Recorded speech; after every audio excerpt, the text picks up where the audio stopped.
Welcome, time travelers, as we jump right into today's lesson.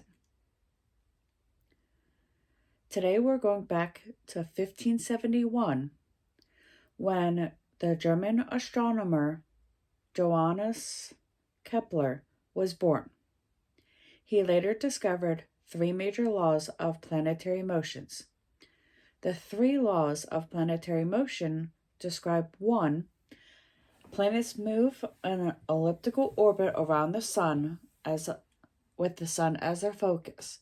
Meaning,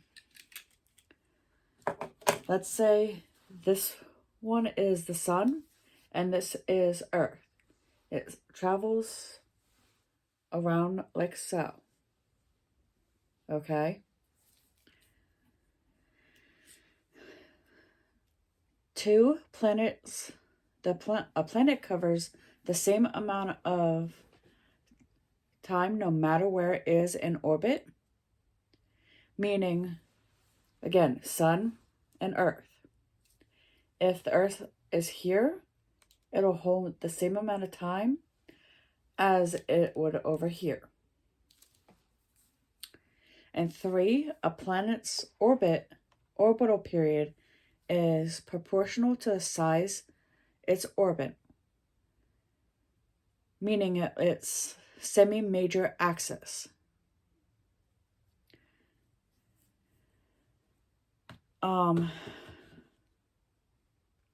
Like Mars's, like the day, if you will not be the same amount of time as, let's say, Earth. Same way would go for Pluto, which is no longer a planet.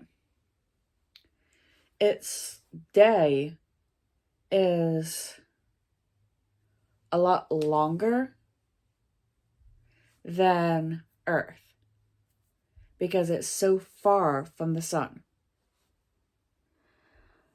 Now let us travel down the history timeline 230 years to 1801 when Napoleon established the Republic of Lucia after conquering Italy.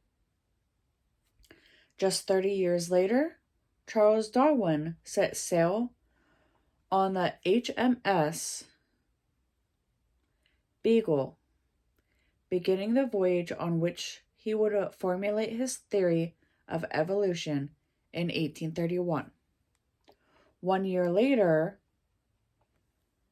after the turn of the 20th century in 1901, German-American film actress Marlene Dietrich, whose beauty, voice, aura of sophistication, and languid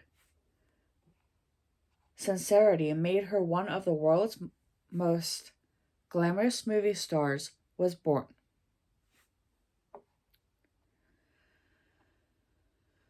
Moving right along to 1932, the international passport system, previously denounced by Vladimir Lenin, was one of the worst segmented of Tsarist backwardness and deposition was reinstated by the Soviet Union, in the Soviet Union by Joseph Stalin. In 1938, a new Jewish restriction bill was introduced. This day in 1943, 15,000 Germans were killed by Russia's First Ukraine Army that rolled back the Nazi forces 25 miles on a front 50-mile wide in Moscow. A conclave announces. On this day in 1949, 4 years after the nationalist revolutionary leader Sukarno had declared Indonesia's independence, formally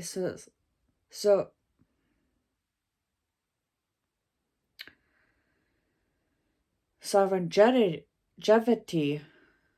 over the country was transferred from the Dutch to the United States of Indonesia. The following year, in 1950, President Harry S. Truman announced the appointment of Station Griffiths as the U.S. ambassador to Spain in 1945.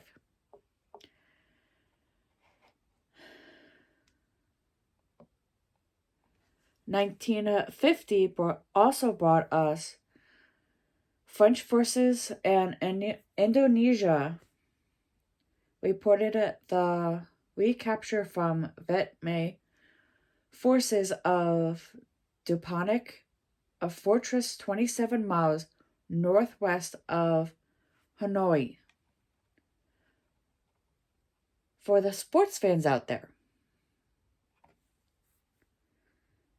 1953 brought us Detroit Lions defeating the Cleveland Browns 17-16 to win the National Football League, the professional league, title playoff for the second consecutive year.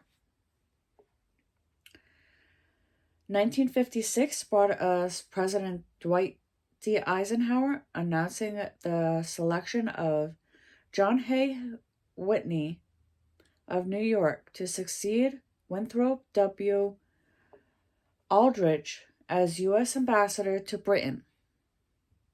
Moving on to 1963, when two Canadian cabinet members, Justice Minister Lionel Cleaver and Postmaster General Azelius Dennis, resigned their seats in the House of Commons, preliminary to a cabinet reshuffle expected in January 1964.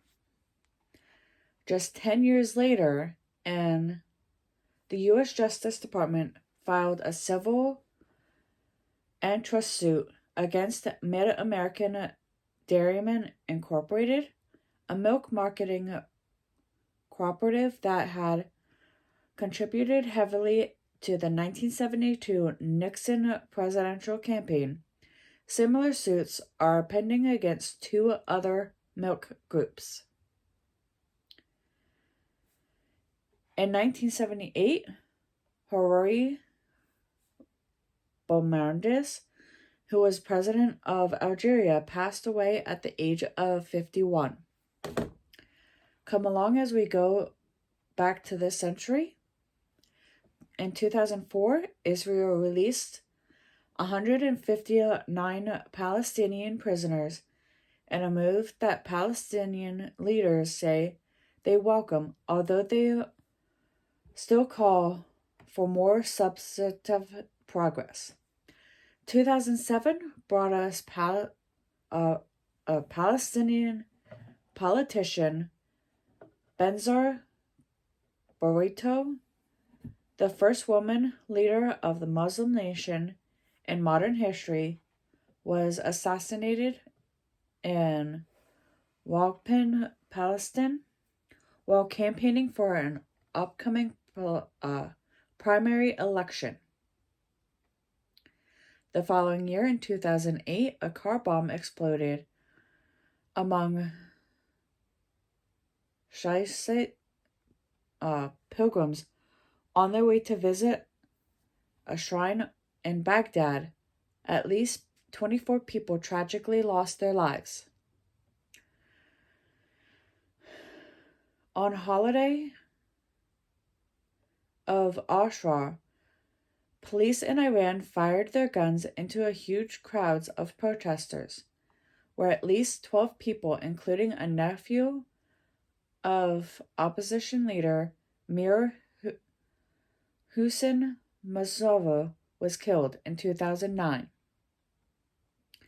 The following year, in 2010, the imprisoned former oil tycoon Macaulay Culkin was convicted of new counts of embezzlement in a court in Moscow. On December 30th, he was sentenced to an additional 6 years in prison. In 2015, American painter, sculptor, and printmaker Ellsworth Kelly, who was leading exponent to the hard-edged style in which abstract counters sharply, precisely defined, passed away in Spearstown, New York. And with this, we make it back to 2023 and our current history. And I did a little more research on the one event that I had mentioned the other video with 883 people losing their lives. I couldn't find an exact event, like one specific event, but I did find that there were plenty of other events that tragically took lives. So I don't know exactly what specific event that one was talking about. So